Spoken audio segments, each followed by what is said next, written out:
listening to the Patriot Nation podcast.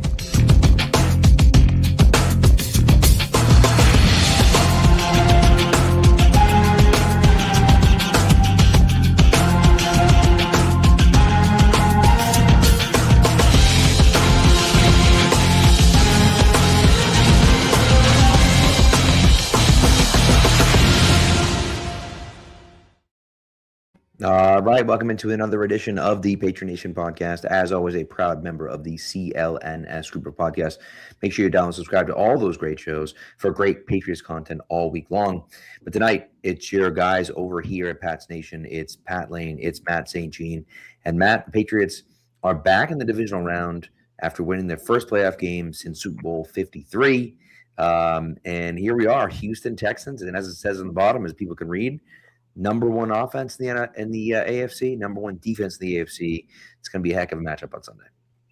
Yeah, this is exciting. Like, this is the kind of matchup that you dream about in the playoffs, right? Yeah. Just like if you're a neutral fan, it's all right. The guy who has the quarterback with the second strongest MVP case, depending on how you view it, and the defense that may or may not have an argument for best defense in the NFL this year.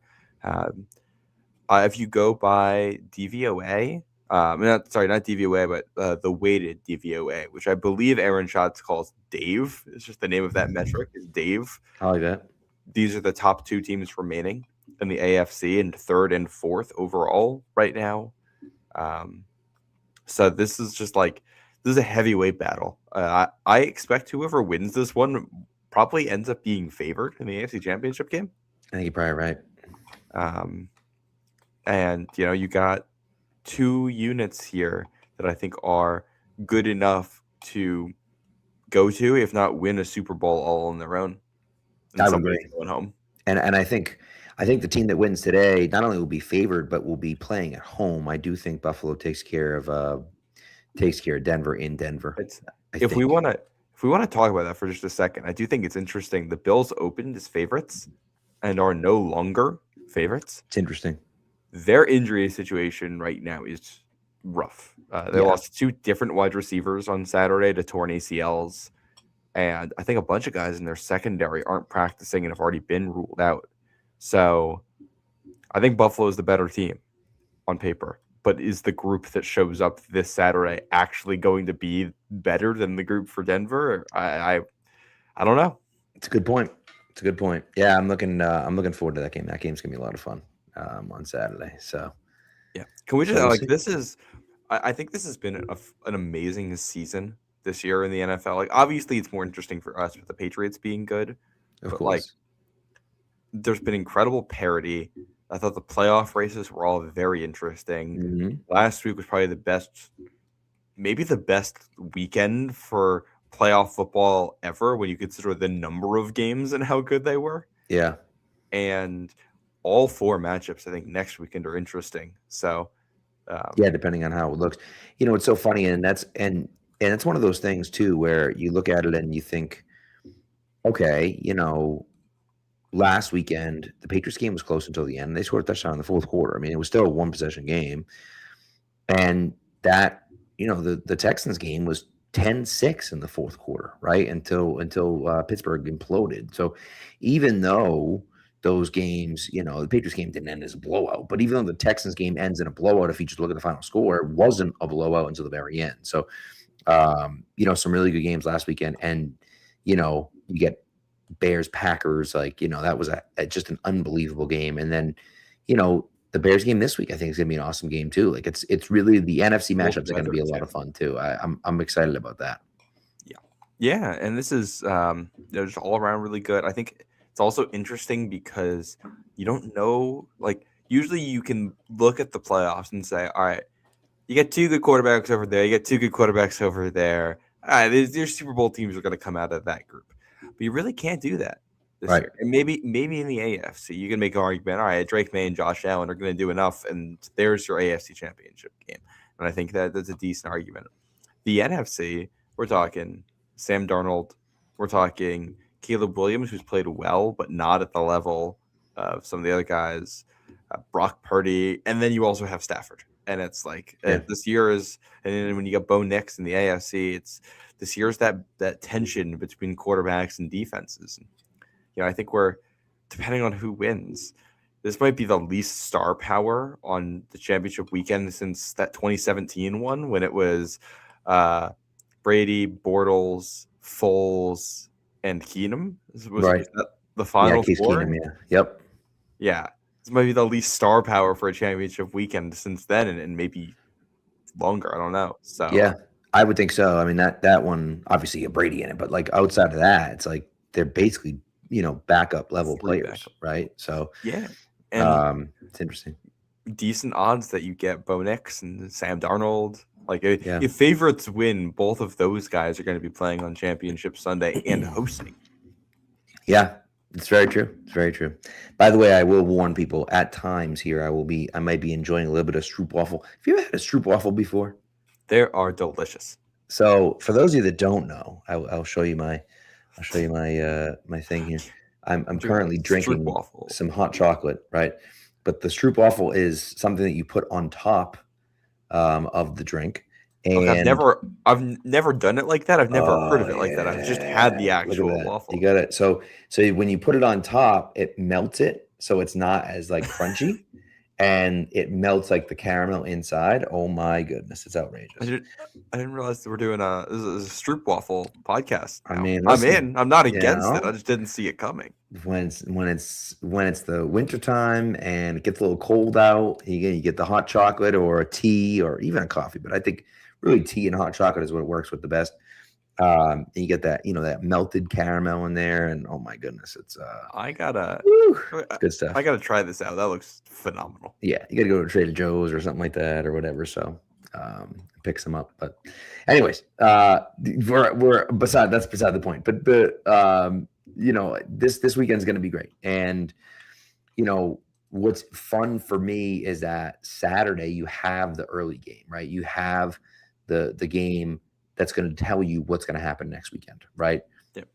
The Patriots will know going in, are we going to be hosting the AFC Championship game if we win, or are we going to be traveling to Denver if we win, right? And so as Patriots fans, that'll be fun to know, like, hey, if we win today, we might have another home game, right? Yep. Or I'm sure that would, if the Bills win, I'm sure you're going to have another level of juice in the crowd with the fans knowing with a win, we're back here next week. Right. That's so it's going to be fun. And that's, and it always is around this time of year, right? It always is. But it's definitely one of those things, man, that like, you just imagine if I told you a year ago that mid-January 2026, we're going to be right now 120 minutes of football away from hosting the AFC Championship game. It's insane. It's insane to think about. Yeah, this team's come so far. I mean, it's not even. Last year they were a joke. Last year they were the worst team in football, and again they won 4 games last year. They really only won 3. The Bills literally let you win that last game. They gave you the game, and you won, and ended up with the 4th pick instead of the 1st pick. And you won 3 games, and now this year you win 14, and now 15, and now let's see what happens this weekend. This weekend to me is such a fun matchup. A lot of people have said it's a very similar matchup to last weekend, which I think is a really fascinating way to kind of look at it. I don't know if it's the same, but I do think people are, drawing some parallels, and I don't think they're way off. When I think it's interesting to make the comparison, because I think when you make the comparison, it's a good way to highlight what's different about the two teams. There's a lot of similarities. The Chargers had a bad offensive line. The Texans have a bad offensive line.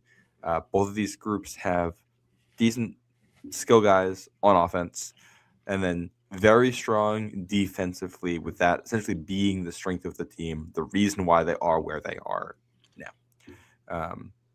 The differences, because that's like the high level. A game where you kind of expect the defenses to win the line of scrimmage on both sides. I think what's different here is this. There was a Chargers defense that's whole prerogative, their priority is to take away explosive plays. Mm-hmm. The goal is, if you're going to score, it's going to be an 8-play drive, it's going to be a 10-play drive, it's going to be a 12-play drive. you're going to have to do all that without turning the ball over. You're going to have to really win in the red zone, and the Chargers' red zone defense that's elite. So you're going to have to, that old saying goes, matriculate the ball down the field. That's correct. Yes. This is the Texans' defense is essentially the opposite of that. And there's a Chargers defense that does that also by disguising a lot. They're going to throw a lot of different things at you. They don't necessarily blitz a ton, but they're going to show you a lot of different coverages, and they're going to disguise. And the Texans are the opposite. They believe that their players are better than your players, and they don't need to really hide what they're doing. They don't mind if you know what they're doing, because they don't think they can beat you. And they think the fact that what they're doing is simple means that they can play with incredible speed. And the fact that they're going to play that fast and hit that hard, and the fact that you're just not going to have many opportunities because their guys are better than your guys, means that they are going to win football games. The flip side of this Texans defense does give up explosive plays. They give up more explosive plays than the Patriots do. They just create more. A lot of defensive touchdowns this year, which if you watched Monday night, you saw 2 of them. Right. It's a defense that is filled with playmakers. So I think when it comes to like the tempo of the game, they're going to play out differently. Against the Chargers, you know that both teams are going to be holding onto the ball, and you're not going to get big plays. So you're going to get fewer possessions because it's going to be a lot of, first downs and short gains and all that. I don't expect it to feel like on the scoreboard, it might be similar Sunday. I don't expect it to feel similar when you're watching the game this week, because you're going to have more explosive plays, more negative plays on offense, probably. And you're going to have higher variance, but probably a lot more 3-and-outs. I don't think, this is a Texans defense that you just don't really sustain drives against it. You're probably going to see a lot of 3, 4, 5 play drives, whether that's a 3-and-out, whether that's a 1 first down and then a 3-and-out, or whether that's 2 10-yard plays and a 40-yard touchdown. Right. I think you're going to see a lot of those things, which means more opportunities for all the teams, which might end up meaning higher score on the scoreboard because there's more opportunities. The flip side of that is that the cost of a 3-and-out for your offense is a lot less this Sunday than I think it should be last Sunday, assuming your defense can hold up to their end of the bargain. Because I do think Texans are worse at the quarterback position than the Chargers were, but I think all around better at the other spots, pending Nico Collins playing. You kind of feel the line is bad, not disastrous. Right. You kind of feel like Nico Collins isn't going to play. We'll see, but you kind of feel like he's not going to play. Feels like a long shot. The fact that he wasn't even out there in a red non-contact jersey today. He'd have to clear a lot of steps in the protocol. Yes. And so that seems unlikely. You never know, but it seems unlikely. So ultimately we'll just kind of see where that goes and go from there. You talk about the players, and this is one of those funny things where it's like, yeah, we just roll the balls out, right? Just roll the balls out and play. Because you're talking about, arguably the 2 best pass rushers in the league on the same team, right? Obviously, Myles Garrett not included, but yes, Will Anderson is a freak. They gave up a ridiculous amount to get him, and it was well worth it, in my opinion. They signed Danielle Hunter. Danielle Hunter, I believe, is the second highest paid pass rusher in the NFL. He's making he's on a 1-year, $36 million extension or something like that this offseason. So, and he's been worth every penny. And he has been as well. Yes. And, Stingley is a guy that I believe I talked to Thor Nystrom. I always do my draft recap with Thor. And that year that he came out, I believe my quote to him was, if I had the number 1 pick, I would have taken Stingley number 1 overall. I absolutely love him. He's dealt with some injury issues, but when he's healthy, he is awesome. And so, and he's been healthy and he's fantastic. He's a great player. And they just have, and Shakir is a maniac back there. And so, you look at it and you think, not Shakir. What the hell is the guy's name? Number 0. Al-Shaair. Al-Shaair. Thank you. Yeah. He's a lunatic back there, flying around, taking people's heads off, right? Getting suspended, like whatever, he's crazy. Well, I think you go through this unit too, and it's like we talked about the 2 defensive ends. They're good defensive tackle too. Sheldon Rankins and Tommy Togiai. You saw, I forget which one it was, but had the strip sack or not the strip sack, but the fumble recovery. Rankins to the fumble recovery for a touchdown. And if you watch what he does to the guard on that play, it's abuse. Like that's a crime in 50 states right there. Yes, it is. It's unbelievable. These guys are freaks on the pass rush. And that's like we always talk about the dream. If you want an NFL defense, if you want to beat any quarterback in the NFL, be able to consistently get pressure with 4, so you can do whatever you want with coverage on the back end. Right. The Texans do that. That's what they do. And then, like you mentioned, Stingley, you mentioned Al-Shaair. You also got to talk about Kamari Lassiter, who's their corner 2, who, the season he's having, he should be in top 10 corner conversations right now. He has been unbelievable. He's ridiculously physical, so he'll get flagged, but he's crazy physical. He'll hit hard. He'll press you. I think by the numbers, he's actually having a better season than Stingley's having, in part because he gets thrown at more often because he's the other corner. Right. He's been incredible. And at safety, it's Kalen Bullock and Jalen Petrie, who are also awesome. Yeah. Technically listed in the starting defense right now is also Miles Bryant. So we'll get to see an old friend again. Sure. Yeah. But it's just it's what you want as a defense. Like you got 2 guys who can cover in basically any coverage outside the numbers. You've got elite safety play, and you've got a 4-man pass rush that gets home. You don't need to be fancy when you can do all that. And that ultimately, right, that's what it comes down to, is that, and we see some, when you talk about coverages, and obviously they're gonna disguise some things, right? It's not like they just play the same vanilla defense every single play. But for the most part, it's just, yeah, dude, we're better than you. Like, go ahead, try to beat us, and again, like you said, that does lead to some big plays. But it also leads to some big plays the other way too. And they figure we can win more than we lose. And if we win more than we lose, then we win the game. Right. And I think that, from a Patriots perspective, right, what you saw last week from Drake May, what I saw last week from Drake May, what I assume everyone saw last week from Drake May, was a guy who made the same mistakes he made in the Pittsburgh game. We've talked about it. We talked about it then. We were worried about it. He cleaned it up most of the year, and then he did it again last Sunday, right? And that was, let a play die.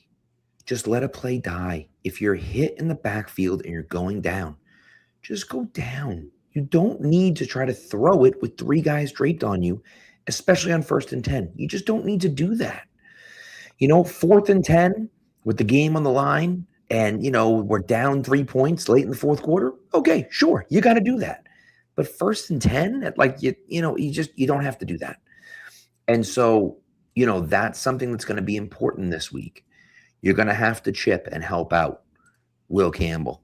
You're going to have to chip and help out Morgan Moses. You're going to have to do that because they're going against 2 phenomenal guys. Now, Will Campbell has some experience against Will Anderson, right? He played against him when Campbell was at LSU and Anderson was at Alabama, and Campbell held his own pretty well, right? I believe he was a true freshman that year when he faced him. Yeah, he did. I think he did give up a sack in that game. I think so too. Yeah, but and so, to be fair, that's true freshman again. That's fine. Well, and that's the thing. And so now you're in the same situation where you're talking about NFL veteran versus rookie, and so it's kind of that same dynamic where it's not going to be perfect.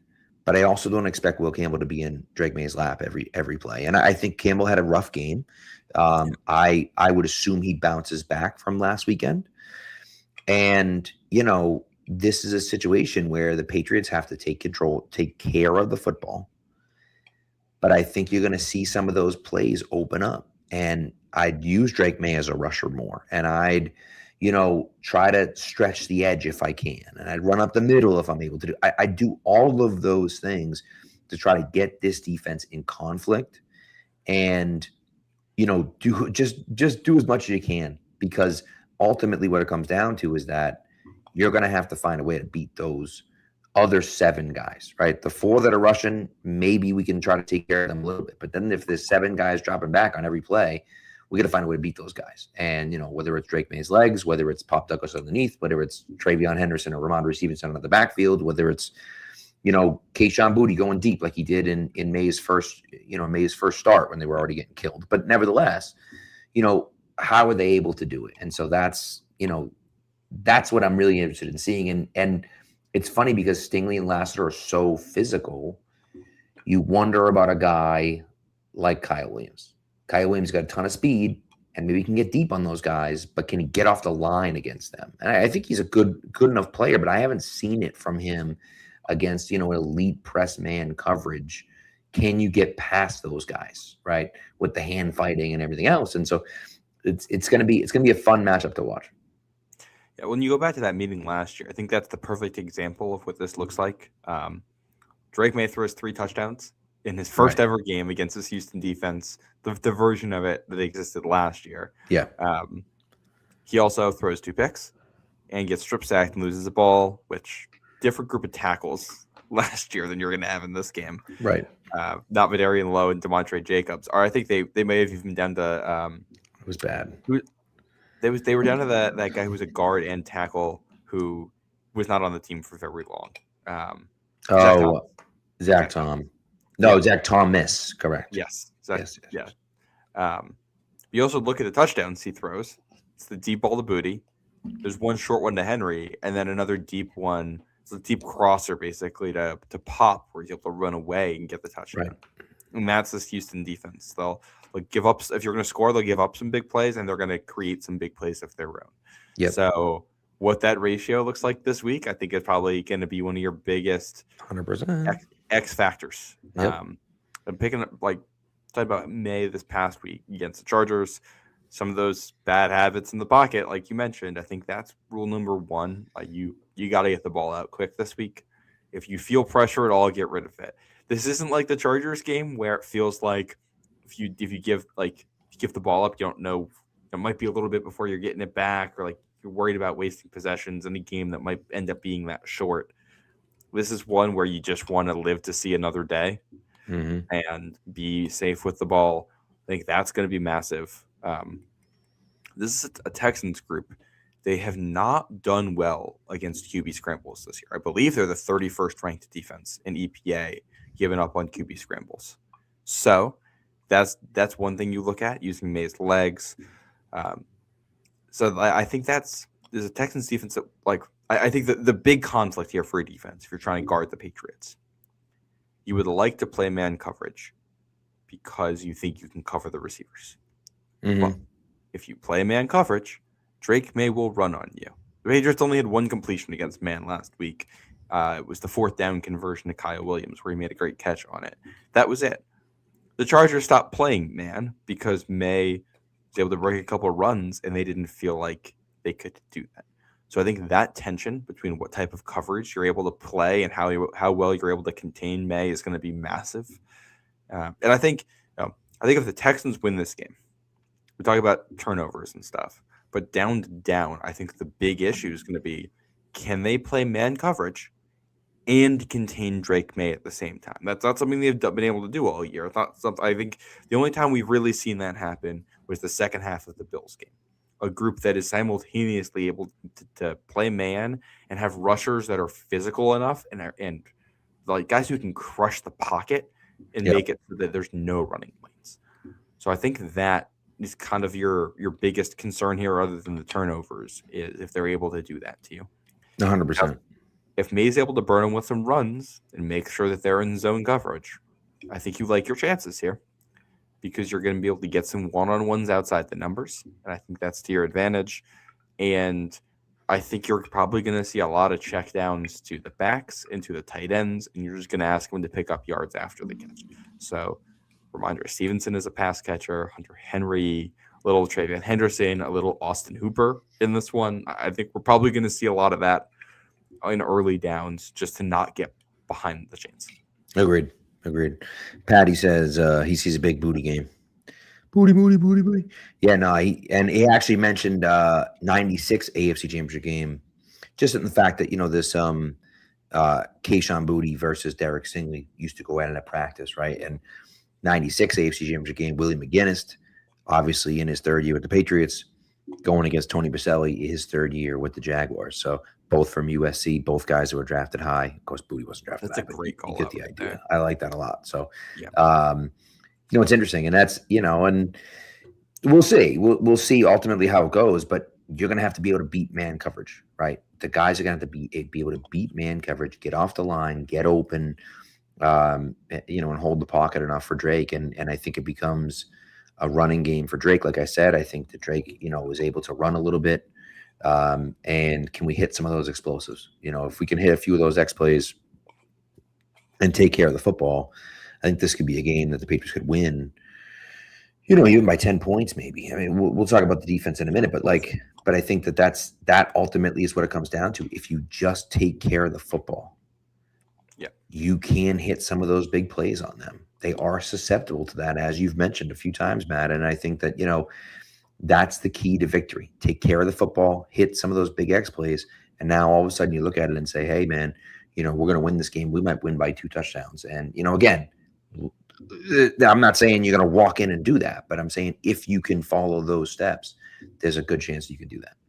Well, I think you go back. Houston played at Seattle earlier this year in a game. I'm going to guess that not many people here watched because it was the 10 p.m. Monday night game when they did the doubleheader. Yeah. That is, I think that is the NFL game I watched the least amount of this year. Crazy. That wasn't in the 1 or 4 o'clock slot. I was missing because of red zone or whatever. So I went back and watched parts of that game. Seattle wins that game. They score touchdowns on their second and third offensive possessions. So they make it a 14-0 game very quickly. And how do they do that? You've got some heavy play action looks that give you some big plays. And I think that's the other thing with this Texans defense. They basically only play 2 personnel groupings. They play base and with 4-3, and they play nickel 4-2-5. And if they're 75% nickel, 25% base. They're much more comfortable in nickel. They play in that a lot more. That's their strength. I think if you can get the extra linebacker on the field, if you're New England, I don't think you're going to be able to run a lot on them. They have a good run defense. It's not their strength.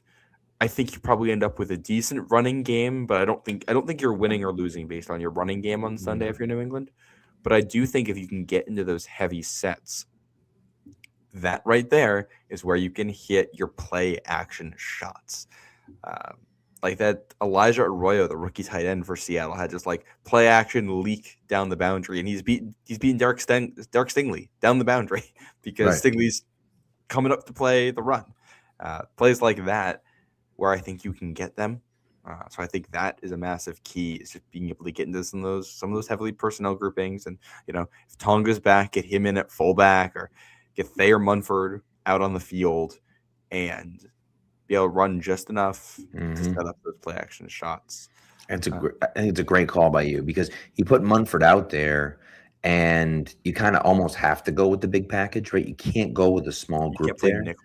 Yeah. So you kind of have to do that, and then that opens things up. That's how they scored their touchdown with Hunter Henry's. They had Munford on the field, and they made it look like a pass set.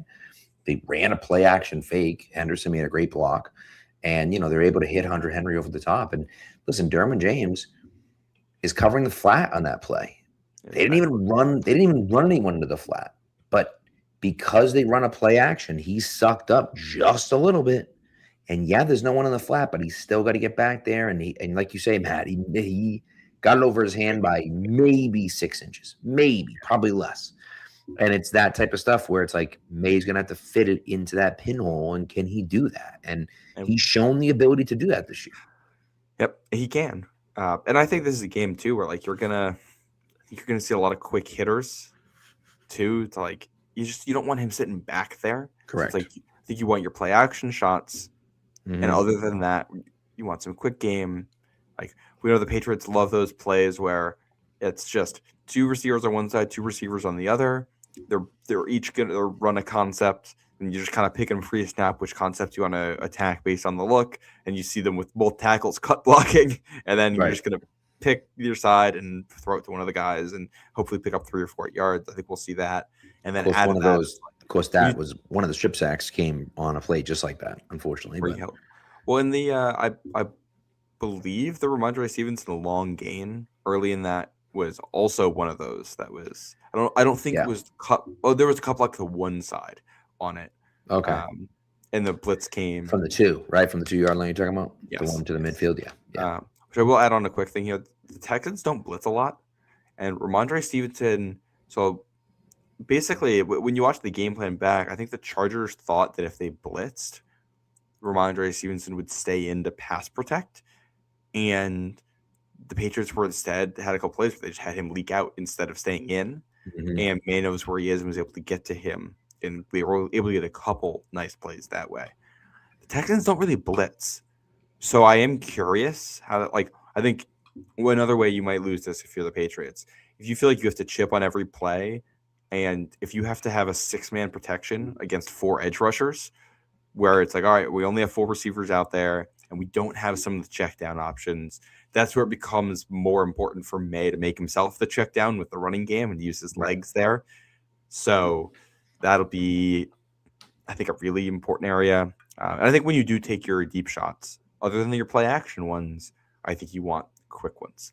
If we're going booty down the sideline, we're hitting that at the top of the drop, or we're throwing it away. We're not sitting there or we're going to the top of the drop and we're either ripping it, or we're running up the middle, or we're throwing it away. Nothing else. Right. Well, and listen, the booty touchdown was just like that. I mean, it's a 45-yard pass or whatever, but it was, I think it was a 5-step drop, and maybe it couldn't have been a 3. It must have been a 5-step drop, and he just chucks it. And he gives he's got no safety help over the top, and you give yourself you give your wide receiver the opportunity to make a play, and he does. And that to me, I'd love to see that. I'd love to see Kyle Williams run a route like that this week, and and we'll see. I also think too, this defense is so physical and so fast and so swarming, right? I really think swarming is the word that a lot of people have used. Use that against them, right? Run some different, okay, you want to run a screen pass or one of those quick routes, like you say. For instance, one of those ones where you throw to Pop Douglas behind the line of scrimmage with 2 blockers ahead of him, right? Throw that pass. And then go back to it, right? And fake that pass and see if you can hit a deep shot. Right? Use their aggressiveness against them. Yes. And say, yeah, we got a guy out here. He's going to block for a second, and then he's releasing down the field, right? After May throws a pump fake, and now everyone's coming up because the whole defense is chasing the ball, but the ball's going 30 yards down the field instead. So, use that to your advantage. You know that they're going to swarm, so make it look like you're going one way and then go the other way. And that I 100% agree, especially because this, if you want to beat a defense that plays fast, you want to try to take a step out. You want to try to make them play slower. And the way you do that is to confuse them in some way. Right. So I wonder early, do you go to a trick play, like first or second possession? Do you have something called because you feel like what coverages they're going to be in? If you feel like you can get them in a look and call a trick play where they're just going to be hesitating a little bit.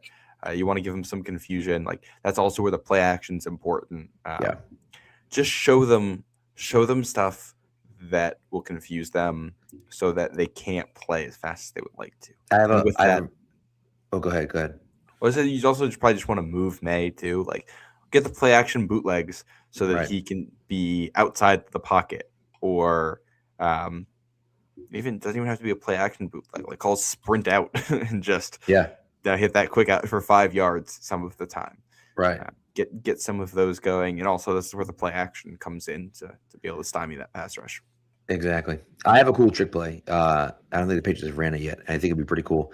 What if you ran a reverse, but then the wide receiver threw it back to May, and you can use his speed down the sideline, probably score a touchdown. Maybe you could have Efton Chisholm throw it or something like that. He's a guy no one would expect to have the ball. So if you ran a reverse to Chisholm, let's say, and he threw it to to Drake May, that could be a big play. Yep. What do you think? I'm totally down for things like that. What do you think? Yeah, I think Efton Chisholm could definitely make that throw, 100%. I would love to see Efton Chisholm throw the ball again. That's the first thing I would like to do in a playoff game. But I mean, listen, this is like it sounds silly, but like this is where the Edelman play came in, right? Yep. You're losing to Baltimore. Baltimore had this same, obviously a different defense, right? But had this same type of attack style defense where they were coming after you and they're trying to kill you all the time. And so you throw the double pass. Now Edelman was a college quarterback and blah, blah, blah, and everything else. But nevertheless, you throw in that trick play because you need a big play, right? And you get one. And of course, in that moment, they're down, whatever, 7 points still, or whatever the case may be. But still, the point is that you needed a big play and you got one by throwing some trickeration in there because you're playing against such an aggressive defense that you take that, you use that to your advantage. Yeah, and that kinds of stuff is what you want. Yeah. And I will say, I do like this is a strength on strength matchup. Overall, I like New England because I think when you have the quarterback, you're in great shape. Yep. And I also, we can segue this to the defense here. I don't think the Patriots are going to have to score a massive amount of points to get the win. I think if they score 20, that should be enough. I really do. And I think that's your threshold. And Nikhil says, 17-10, and that certainly could happen. 17-10 could certainly happen as two. I could see that happening. I just think that I think that the defense has been gelling. They've been playing better. If Tonga's back this week too, you're talking about, run defense wise. You're talking about Milton Williams is healthy. Harold Landry's another week healthier. Robert Splain's another week healthier, right? And Tonga's back. And you just feel like, okay, all those guys together, that makes our run defense a lot better. And I think Christian Ellis has been playing his butt off lately. Jack Gibbons had a solid game, I thought. I think they said Gibbons had like 6 stops or something like that and like 15 plays or something crazy. Yeah. I think it was 14 snaps, 7 tackles. Yeah. I mean, it's just like he was just all over the field, and really was in there on rundowns. And ultimately what it comes down to is that the Patriots guessed right? Like the Patriots did a really nice job of putting in the right personnel for the right moments, right? Jack Gibbons, you don't really want Jack Gibbons out there in coverage, right? He could do it every now and again, but like you don't really want him out there in coverage. But he was out there a lot when they were running the ball, and that's what you want.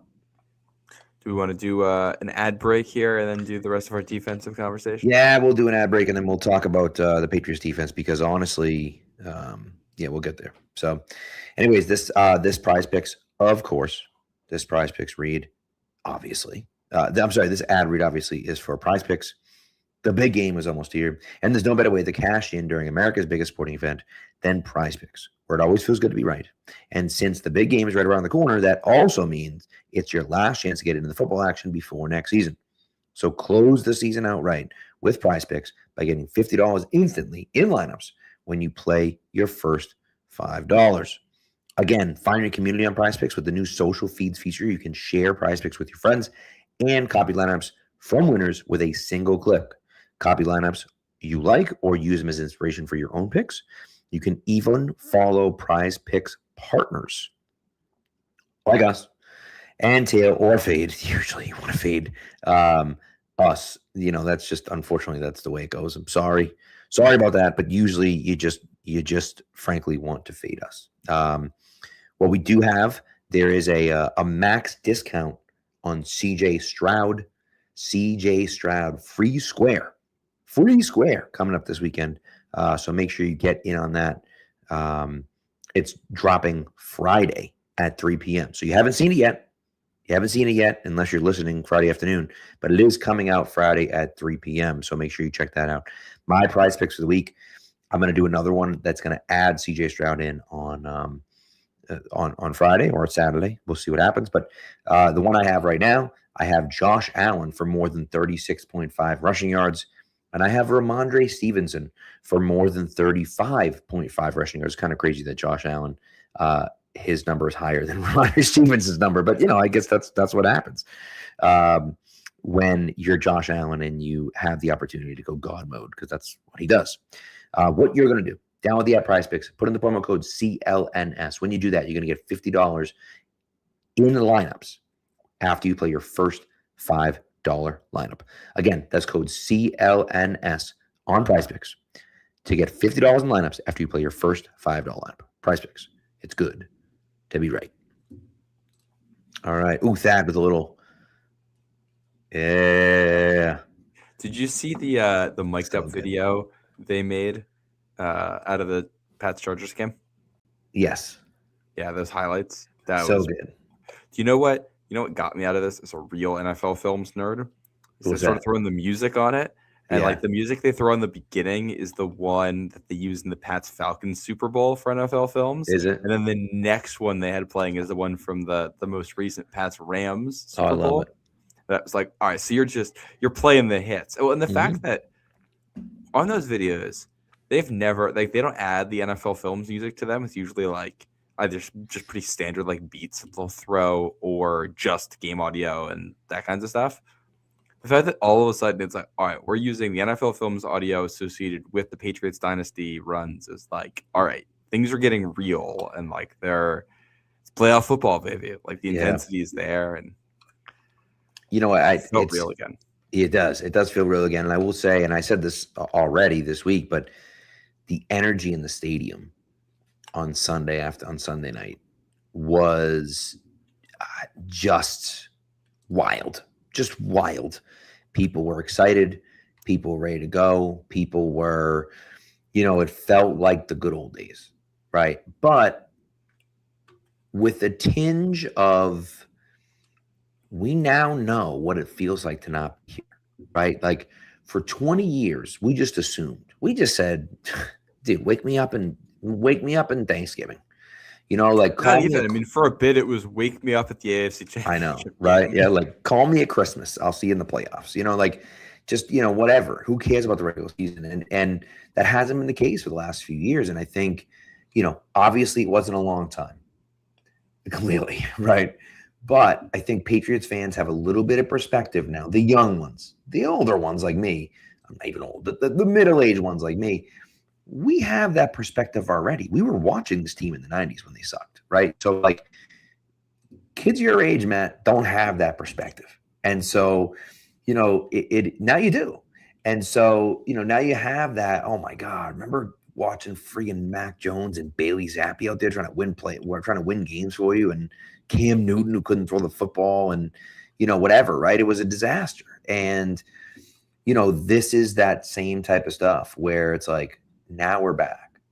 And yes, we think we're back to stay, but we don't know, right? We now know what it feels like to fall off that cliff, right? And I think that, we just want to hold on to that as long as we can, because ultimately we just don't know what the future holds. And, it's really, it's exciting. It's an exciting time to be a Patriots fan. And I think, just soak it in, man. And I said this during the Brady tenure, it's going to be over, and we're going to, you're not going to have appreciated as much as you should have.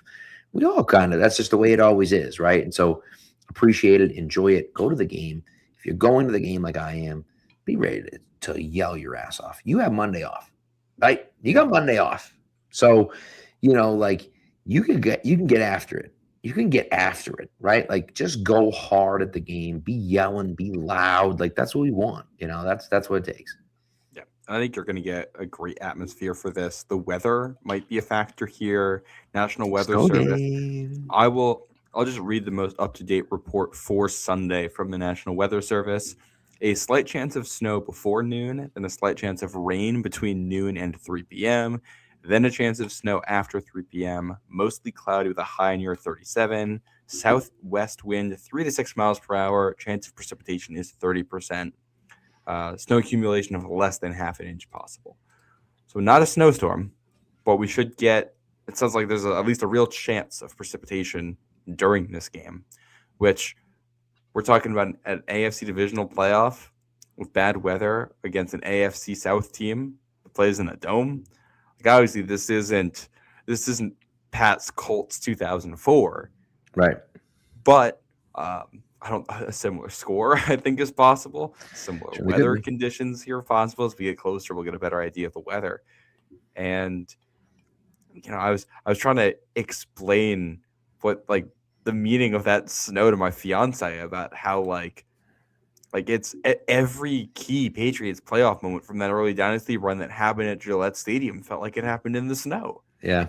You've Yep. got Tuck the rule. Tuck rule. You've got Ty Law picking off Manning 3 times. Yep. You've got Corey Dillon running through that Colts defense Yep. to seal that The game. Brewski touchdown against the Dolphins. That's regular season, but still.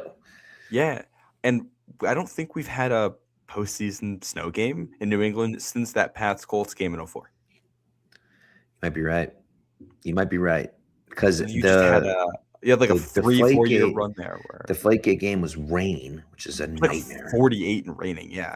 Yeah. So but yeah, I think you're right. We haven't had a snow game since. By the way, Patty mentions Jeff Carlson from 1992.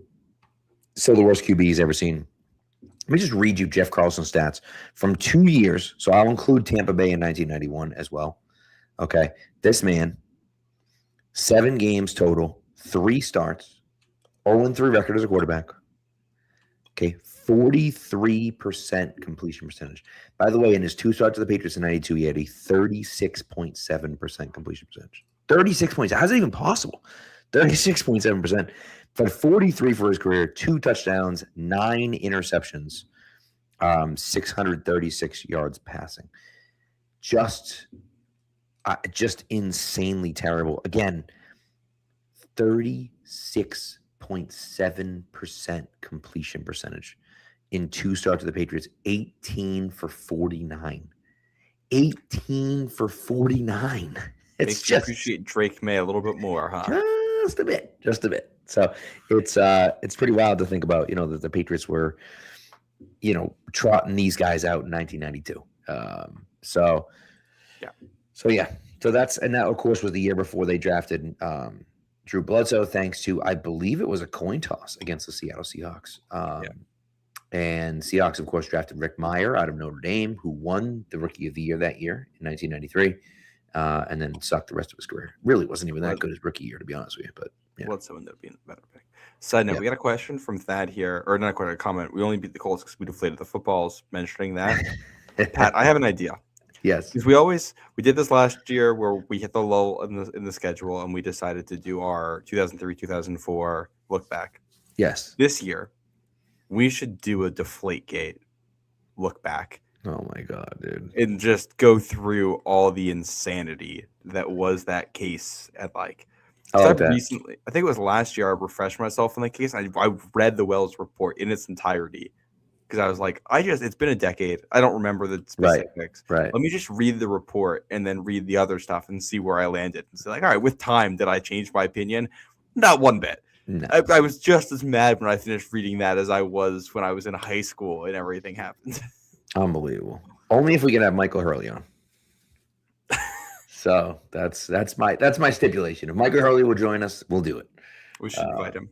So, but anyways, all right, let's get into this game on Sunday when the Patriots are on defense and the Texans are on offense. You saw what CJ Stroud looked like on Monday night. I'm sorry. He was an absolute mess. That interception at the goal line was just one of the worst throws I've ever seen. It's just insane how bad that throw was. Had a few fumbles as well. Like he turned the ball over 3 times. And, because Pittsburgh is Pittsburgh and they stink and Aaron Rodgers is washed, they weren't able to turn him into anything. If the Patriots can do that to CJ Stroud, and by the way, I don't expect CJ Stroud to be that bad this week. I just don't. CJ Stroud is a better quarterback than that. So to get 2 straight weeks of that from CJ Stroud, I think is very unrealistic. I do think the play is up and down from him a little bit, and you can fool him into something, but he's a good player. He's still a good player. He's going to be without Nico Collins. That's going to make a big difference. But, he's able to hit Christian Kirk for 100 and some odd yards receiving on Monday night, right? So he'll go to his other targets. Jalen Noel and, Jaden Higgins are 2 talented rookies that he's been, unafraid to use. And Dalton Schultz, I believe, had 77 catches this year. Like, they like to use the tight end, like to throw to the tight end. So they have a pretty good offense. And of course, Woody Marks and Nick Chubb. Mark's a solid rookie who had 100 yards rushing. I think they said he was the first rookie running back with 100 yards rushing in the playoff game since, I forget who it was. It's been years, though. It's been a good amount of years since there was a rookie running back with, and not on Houston, just like in the NFL. There's been a rookie running back with 100 yards rushing in a playoff game. So, they have a talented front. They have a talented offense. It's a little volatile, but, again, I'm not expecting CJ Stroud to turn the ball over in confounding ways on Sunday, because I just don't see him doing that 2 games in a row. Yeah. Well, and this is a Texans team that has won the turnover battle handily all year. They have the second best turnover differential in the NFL behind just Chicago. And they're second in turnovers on offense, third on defense. They're first in fumbles lost offensively, and then fourth on defense. So I think that is a note. Like, as a team, they've gotten very lucky with fumbles all year. And maybe you just get some luck in this game if you're New England, and that luck kind of reverses itself. You get our favorite statistical fact, regression to the mean, in your favor on Sunday. That would be a very nice thing, which Patriots fans have dealt with that 2011 team that gets to the Super Bowl, and I think 5 fumbles in that game, all recovered by the Giants, if I'm remembering that correctly. I believe so. Something like that, yeah. So a performance like that, where the Texans have gotten lucky there all year, and it looks on your side on Sunday, I think would be pretty nice. Stroud's about average when it comes to turning the ball over. You might pick him. You're probably not going to do it more than once. Texans, just as a team, have not turned the ball over that much. So I think you're going to have to count on just beating them straight up. That said, they finished 12th as a team in points. 13th as a team in points scored this year. But as an offense, they are 21st in points per drive. The difference in those two numbers has to do with their defense producing a lot of points on its own. And then they did miss CJ Stroud for a big chunk of the year, which then also alters these stats. You can put it all together, and it's probably about a league average offense. I think that's about what this figures out to. They're good in the skill positions, but without Nico Collins, how does everyone else stack up, I think, is a big question. And then this offensive line, they're not good. They're not horrendous, but they aren't good. When healthy, right now, the starting lineup would be rookie Arante Ursary at left tackle. Listeners of the show may be familiar with that name from our breakdown last year. Titus Howard at left guard, who is on the injury report. Jake Andrews, the former Patriot, at center. Ed Ingram at right guard. And Trent Brown, former Patriot, at right tackle. Ingram and Brown also on the injury report. Trent Brown did not practice today, did not practice yesterday. Unclear if this is a rest situation and he's going to play Sunday, or if it's an ankle injury, if that ankle is bad enough that he might be out. But the next man up at tackle, I believe, would be Blake Fisher, the second-year guy, at Notre Dame, another player that we had talked about previously that we liked. So it's a group that I think has finally gotten to play together a little bit, so they've been better.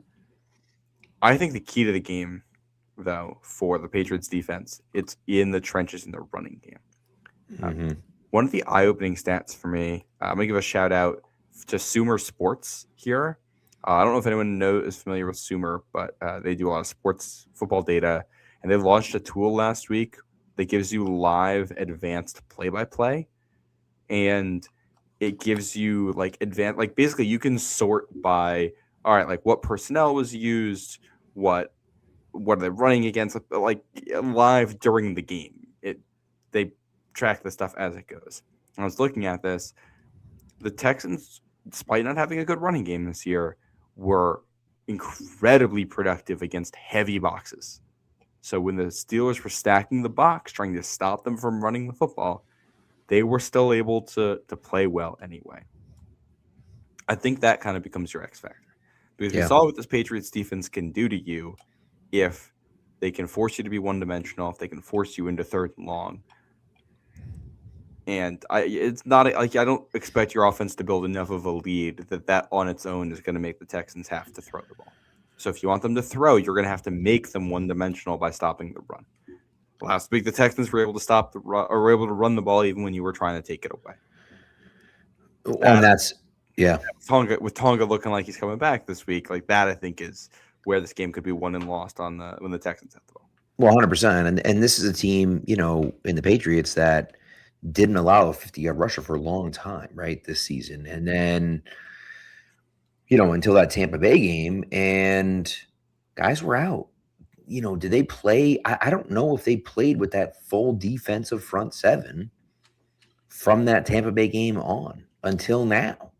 With Tonga being out and Splain being out and Landry being out and, and a combination of those guys. Not that all those guys were out at the same time, but I don't know if all those guys were playing at the same time really since then. And so, it's a question of what does it all look like when Houston tries to run the ball. If you can shut the run down, as you said, that's the key.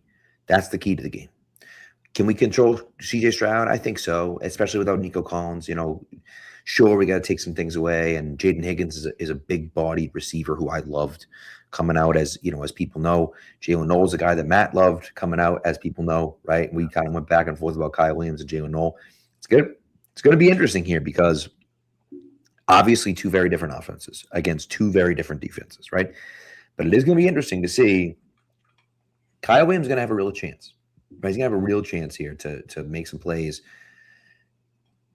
Is he going to be able to come through? And if Kyle Williams has some plays, you're like, oh, okay. And let's say Kyle Williams does and Jalen Noel doesn't, right? And again, it doesn't mean anything, but it does feel nice, right? Narrative. Yeah. Whereas if it's the other way around, you're kind of like, oh, man, that's maybe we didn't make the right pick. And again, I actually think Kyle Williams has, and I think we talked about it on Monday a little bit, but his willingness to block, I think, has been fantastic. On the Ramondre Long catch that you talked about earlier in the show, his ability to just read it right away and see that he needed to become a blocker, that sprung Mondre, right? He was able to make that block. Mondre runs off him to the outside, and he picks up that 48 yards on that play because he makes that block. And I think that, that's something that gets overlooked a lot. I know the Patriots don't overlook that. I know they talk about that quite frequently.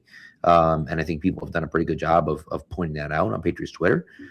But, it's something that yet doesn't show up on the stat sheet, but it makes him a valuable guy there. And it's not something you thought you were getting out of Kyle Williams. Right? When we looked at Kyle Williams in the draft, it wasn't like, oh, dude, this guy's an awesome blocker. And wait till you see him in the open field and he's blocking for. It's like, no, of course not. No one's talking about that with Kyle Williams. But it feels like every explosive play we've had, whether it's a running catch or whether it's, a long run, has been sprung in some way by a Kyle Williams block downfield. And that's just, it's great to see him doing that and making his presence felt that way. And if he can make his presence felt this week with a long pass reception, that, obviously makes things even better. Yeah. No, I think that's awesome. I'll take us back over to the defensive side of the ball for a second while we're talking about sidetracked it. No. Well, perfect segue. We're talking about the rookie class, because I thought one guy who was superb, maybe the best player not the best player on the defense, it's Milton Williams, but one of the best players on the defense last week was Craig Woodson. Led the Patriots in tackles, 9 on defense, 2 on special teams, and it shows up on tape. It's not sexy, but one of the hardest things to do as a safety is what they call it. Fitting from depth. What it means is that if you are playing 12, 14 yards away from the line of scrimmage, you have to be able to get into a running lane and fill it and then make a tackle, which is just difficult because you have to get there quickly. So you have to play with speed. And then also, while playing with that straight line of speed, be able to read the play and be agile enough to fit into a gap to stop their running back. You have to be able to play quickly and under control at the same time. And I thought he was superb at that. You see it on the game's first play when Carlton Davis goes, and we didn't talk about this. He broke up the pass. I don't know if you actually got a replay of this. It's the first play of the game. It's the quick hitter underneath where Carlton Davis drives on it and misses, and the receiver catches it and goes. Carlton Davis hits the ball. He deflects it, and the receiver catches it anyway. Really? And Craig Woodson comes over and just gets there fast, makes a wrap tackle, no yards after the catch. You saw it later on that possession on a quick screen RPO, and he's the guy that has to come in and make the tackle on the receiver the way things are designed, and he gets there so quickly. Lined up as the free safety. He gets all the way outside the numbers. And again, a perfect wrap tackle, gets him by the ankles, not going anywhere. He also made a tackle lined up in the box where he gets under the tight end into the backfield, and I don't know if it was a TFL. I think it was a TFL. If it's the one, I'm thinking of, I believe it was. If it's not a TFL, it's stop for no gain. It's an incredible play. And, just having a safety who can do that stuff. We talked about needing a safety who could be an X factor, and I thought Woodson was an X factor for you all came along. So I think you're going to need another performance like that this week. You're going to need Milton Williams to show up. But if you can stop this Texans rushing attack, which they against heavy boxes last week, they went 100 yards, 17 carries, over 5 yards per carry. When you are loading the box, that is not great.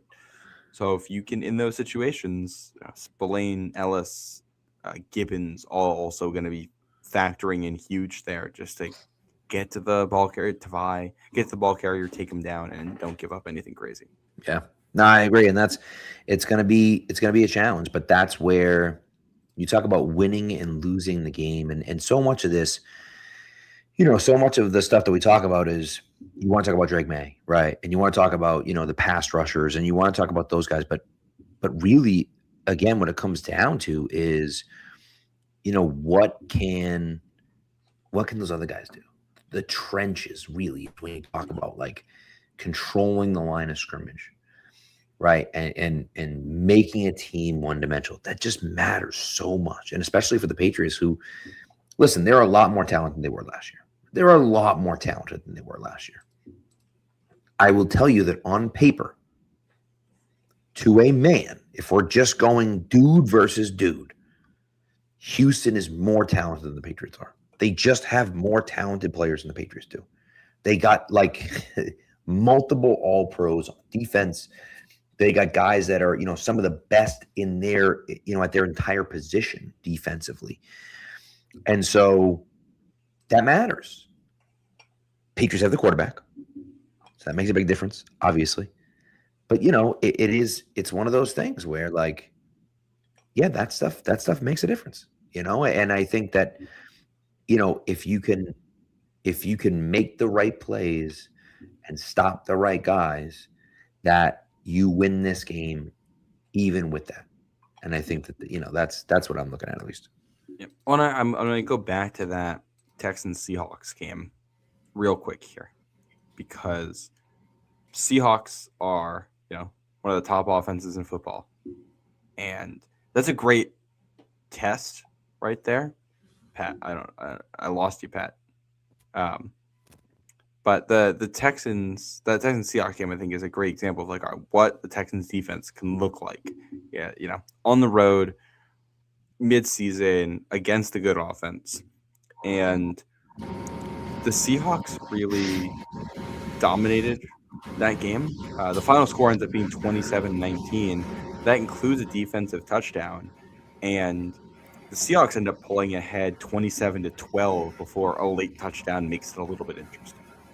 They're up 46.5, and I think this is the kind of game the Patriots are absolutely capable of playing. We saw what they did to the Browns defense earlier this year, which, it's different in that they play more man coverage, and they only have the one-star pass rusher instead of the two.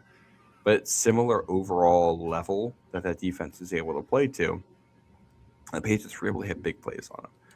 I think the Patriots are going to be able to do that early. And if you can do that, you can build a little bit of a lead. That's going to be all it takes. When you look at the Texans, excuse me, their losses this year: 14-9 at the Rams, 20-19 against him, 17-10 against the Jags, 27-19 at Seattle, but only 13 of those points come on offense. 15-18 against Denver, which is their last loss, which was November 2nd. It's when their offense struggles. If their offense isn't, the defense will hold teams, but the offense has to get to like 20 points.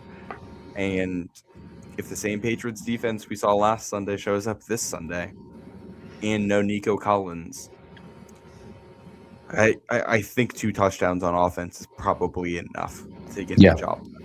I agree. So we'll see. We'll see. You got any other notes, Matt? Just from watching the tape, I thought, what do you call it? Carlton Davis. This is something Mike Reese also mentioned.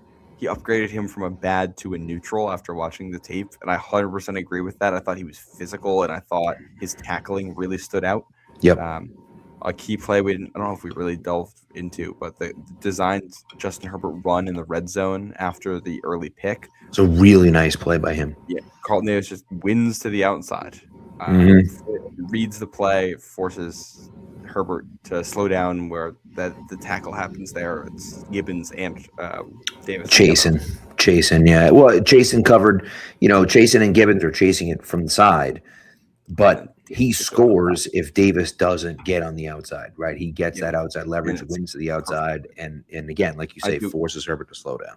It did make me wonder for Carlton Davis as a player, if he slows down and just doesn't have the man coverage stuff in him anymore, does he have future as a safety? He tackles well, and he's willing to play physically. He just doesn't have that high-end speed. You should play him as a box safety. That's something that kind of came to mind watching him. I don't know if he's quite big enough for that. As far as box safety, I don't know. But throw on a couple pounds of muscle, maybe. I don't know. True. Something came to mind. I thought as a whole, the defensive backs tackled so well in that game. And I thought you saw the cascading effect of like, all right, Milton Williams is getting pressure and Robert Spillane is in. Everyone else gets asked to do a little bit less, and that makes life easier. Herbert was also atrocious. I do think this is one thing. Like, if you want to make the argument for the Texans winning this game, there's a real chance that the C.J. Stroud that plays this Sunday is better than the Justin Herbert that played last Sunday. Everything else not being taken into account. So I think if the Texans are able to run the ball a little and hit play action shots over the middle and get to the tight ends, like that's offensively their path to victory. Get 17 points that way and get a defensive score in there, or get a couple short fields. That'll be important. Texans defense isn't anything special in the red zone either. They just don't allow it very often. I tweeted this out earlier this week, but the Patriots allowed the fewest red zone opportunities in the NFL this year, and the Texans had the third fewest. It's 40 for the Patriots, 44 by the Texans. These teams just don't allow you into the red zone very often. Right. Both defenses do kind of allow you to score once you get there. Patriots way worse, but both teams will allow you to score when you get down there. Right. Yeah, it's true. So we'll see. It's gonna be a lot of fun. Like I say, if you're there, tailgating before, enjoy it, have fun with it. Hopefully you're there with your friends and or your family. I'm gonna be there with both. So, and have fun. And let's hope that we're back here next Sunday, or next Thursday night talking about, the AFC Championship game this Sunday in Foxborough. That'd be pretty cool. So we'll see. And that, let me tell you something. Talk about stress as a Patriots fan. Against the Bills and Josh Allen. Or Denver. If you're going back to Denver too, I think that's of course. That's a stressful situation. Well, I will say, as someone who really wants the AFC Championship in Foxborough and who relishes that opportunity against Josh Allen, I will say the best opportunity for the Patriots might actually be that the Broncos look awful, but the Bills are too banged up to capitalize. Right. Because then you might just play a Broncos team that like peaks too early and the defense doesn't quite have it anymore. And it's an offense that is largely propped up by what Sean Payton can do and doesn't have a whole lot else to it. Again, and we're 2 games away from this. But if the Patriots go through the Chargers, the Texans, and the Broncos, that would arguably be the most challenging defensive road to a Super Bowl ever. You talk about, the Chargers are a top 5 defense. The Texans are a top 3 defense, and they're not 3. And the Broncos were a top 3 defense, and they are 3. Right. So that's like, so you talk about like 3 top 5 defenses, and it's just like, my goodness, if you're able to do that, and if somehow you play in the Super Bowl against the Seahawks and win that, then that could arguably be the most difficult path ever to a championship. Now, again, we're 3 games away from that. Let's not get too far ahead of ourselves, but that path is there. And I will say, ever since the Bills won officially in Jacksonville, my thought while watching the end of that game, knowing that the Jaguars going to blow it, was we're going to see Buffalo in 2 weeks here. And we'll see what happens. But that was the thought that kept occurring to me. Yes. Was that, we're going to see Buffalo in 2 weeks here, and I'm going to be miserable the whole time because I'm terrified of playing Buffalo. I know you don't feel the same way. I'm terrified of playing Buffalo. And it's just the loser in me. It's not the loser in me. It's the we've always been able to hold it above their heads. And if they beat us to go to their first Super Bowl and somehow win that Super Bowl, then it's like they have that for us forever. But at the other side, we've always owned the Bills. If we get the Super Bowl, I mean, I just can't. I can't even. Yeah. The stakes would be that's the higher stakes matchup of the two. 100%. Which would be fun. So And if Josh Allen's able to go into Denver and win with that cast of characters, with how banged up they are, that's a feat, and that's going to be a tough team to beat. How healthy they are coming in. By the way, did you see the stat that the Bills are the fourth team ever to win a playoff game? I think it's 6 straight years. They've won a playoff game in 6 straight years. They're the only one to do without a Super Bowl. The other ones have at least 3 Super Bowls. Wow. They're the only ones without 1. So it's pretty. They haven't even made a Super Bowl. Never mind win one. Yeah, that's crazy. Yeah. So we'll see how they look. That's going to be such an interesting game. Yeah. Maybe the most interesting game of the weekend. No, but Bears is really interesting. That's Obviously, Pats Texans game.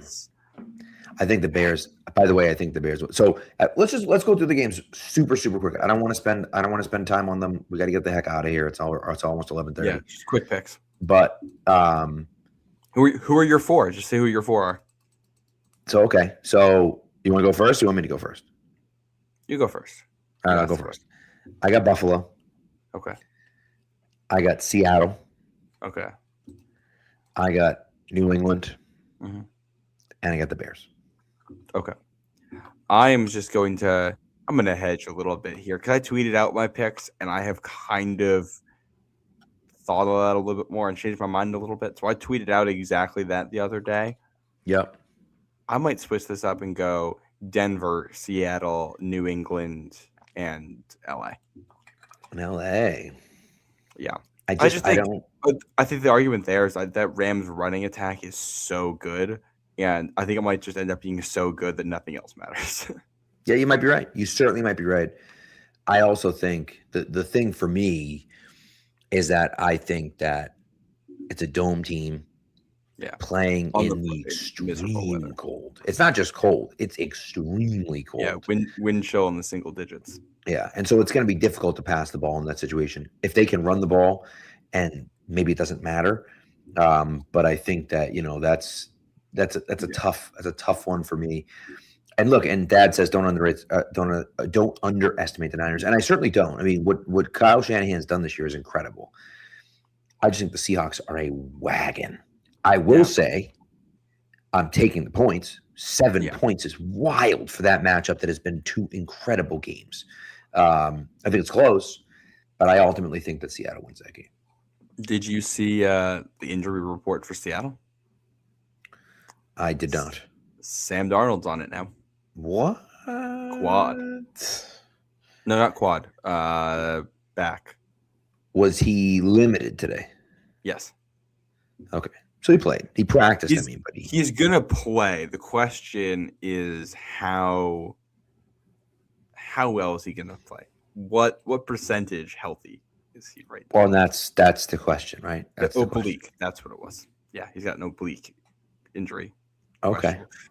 Tweaking that a couple of days before a playoff game is a bye, that's pretty brutal luck right there. It's not. I agree with that. So But we'll see, man. It's oh boy, that's going to be interesting. So I'm fascinated in that matchup's going to be an awesome matchup. That Saturday night game is going to be sick. It's going to be sick. I'm the Sunday excited game's gonna be for a fun, too. weekend in on the couch. Like I made wings last Sunday. I'm gonna do the same this Sunday. There you I go, found a there you wing go. recipe that's working out for me. Love it. Yeah, We had so devouring much. them. Oh my god, we had so much good food. Our tailgate is ridiculous. The food that I gotta we got. come join you guys. at some You point. do, because we had kielbasi and we had I'd love to. chicken and we had pork ribs and we had steak tips and we had ribs. So we had boneless ribs. Then we had ribs on the bone. We had, oh my god, we had all Ooh, sorts of I stuff. gotta It was wild. do. I do have. I found a recipe for some oven ribs too that was really good, and I might have to There make you that go. again. I made it during a Pats game at some point earlier this year, and I don't remember which one. And I was supposed to share with my fiance, And you and didn't. she was like, I ate like the first half of the ribs, and then she was like, yeah, I don't think I'm in the mood for the other half. Gone You're like, 2 minutes okay, later. sounds Just good. devoured. Yeah. I'm ready. Love it. Ready to eat good this weekend. Yeah, And we got the long weekend, so that's right, baby. So one way or another, I think we're going to be drinking after this Pats game. Potentially. So I think we'll probably go Monday again, as opposed to Sunday night. We'll let you guys know. But the game does end at like 6, and if we It have does. nothing on Monday, we have some time Sunday night to. That's certainly true. So Especially if I think if the Patriots win, then we should definitely do the show Sunday night because we'll be able to react to who they're going to be playing. I think you're probably right. We'll know the AFC and NFC championship games at that point. I think we'll need one that night. Yeah. So, well, that would be fun. That also, sorry for your loss, sir. That stinks. So it would be kind of fun to see a Rams Patriots Super Bowl if that's the case. If that was your grandma's team. So it'd be a third. This would become a theme. It'd be pretty wild. So, and it would be kind of crazy if home game for the Rams, right? No. It's in San Fran, right state, wrong city. Yes, it would be kind of crazy if the Pats played the Rams. That would be the third different uniform set the Rams would have worn in the 3 matchups because they were in there. Well, they were in that era before when the early 2000s where everyone thought the darker colors were cool. So they were in the navy blue and gold and like the light gold. And then they were in the throwbacks for the last one. And that was okay. So we actually, I want to talk about this for a second. How close we have come to disaster branding wise with the Rams twice in the Super Bowl now, because when they played the Patriots in 2018, that was the year when they were in LA where they had the mismatched set of uniforms. Where at home they wore the throwbacks, then on the road they wore the uniforms where the helmet was navy and white and the pants were navy and white, but it was still the old jersey that had the gold on it, and it was just so stupid, totally mismatched. And then when they won in 2021, so you might remember they wore the white jerseys and the gold pants for that one. That was their alternate jersey. When they revealed the new set, they had the bone jerseys to wear on the road. They had the off-white jerseys that also have white stripes on them. And I don't know why anyone ever thought that was going to work or look good. And immediately they moved off of it. And the NFL, I think everyone involved realized that a mistake was made there. When they got to the Super Bowl, the NFL was like, all right, we're just going to have you wear the alternate, and we'll just make that the road uniform next year, and we'll just pretend the bone one was always an alternate. Well, it's one of those ones where it's like, how did that get past people? Like, there's got to be people that have to approve that stuff, and it's like, who thought that looked good? Yeah, I don't know.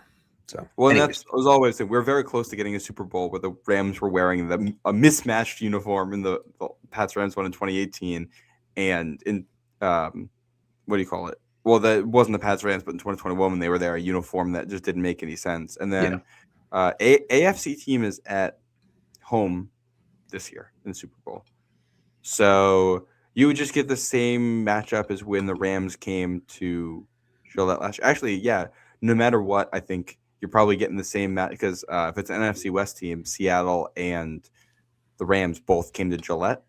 True. And for both of those games, the Patriots wore the silver pants, which they're rocking with for the playoffs. And I think both of those teams wore the uniforms in those games they would pick for the Super Bowl. So I like it. Um, That's some schedule talk for you at 11:30 at night on a Thursday night. not Who not is just giving you schedule that? talk, Others. uniform schedule talk. Uniform schedule talk for you at 11:30 Who at else night is doing that on but a us, Matt? Thursday afternoon. You Yeah. sickos up with us Thursday night listening to uniform schedule talk. Go And to the bed, difference for God's between sake. the bone alternate uniform and the white primary uniform. So as people evacuate the chat. So anyways, thanks for tuning in, everyone. We appreciate you. Hopefully we'll be back with you. I assume we'll be back with you Sunday night, talking about the divisional playoff game, Patriots versus Texans. Hopefully it turns out just like when the Patriots played the Texans in the playoffs before. But we'll see how it goes. We'll see how it goes. Nice. But anyways, enjoy the games, everyone. Be good to each other and go Pats.